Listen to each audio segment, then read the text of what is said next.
নিজের কথা একটু ভাবো। তোমার কিছু হলে আমি কিভাবে থাকবো? আমার কিচ্ছু হবে না, তুমি আমার পাশে আসো না। সিরিয়াসলি বলতেছি, আমাদের কথাটা কিছু ভাবছো? ভাবি না মানে কেন ভাববো না? বলো কি করতে হবে সেভাবে করবো।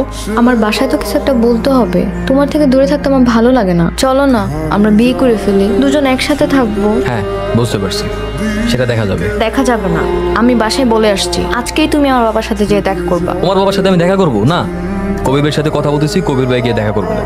কবির ভাই গেলে তোমার বাবা জীবনও না করতে পারবে না। এই যে এই ছবি তো আমার ভালো লাগে না। তুমি শুধু তোমার দিক থেকে যাবা, চুল গলার চেন সব খুলে ভদ্র ছেলের মতো। কিনা একটা নেশাখোর মাস্তানকে বাসায় নিয়ে আসছে। বাবা তুমি কিন্তু আলীকে অপমান করছো। মানুষের মান থাকলে না অপমান হয়? প্লিজ একটু বোঝার চেষ্টা করো। কি বুঝবো? আমি আগেই বলছিলাম কোনো কিছু হবে না। না হলে বাড়ি ছেড়ে দেবো। আরে ছেড়ে দেবে মানে? তোমাকে ছাড়া থাকতে পারবো না। আমি তোমার পাশে আছি।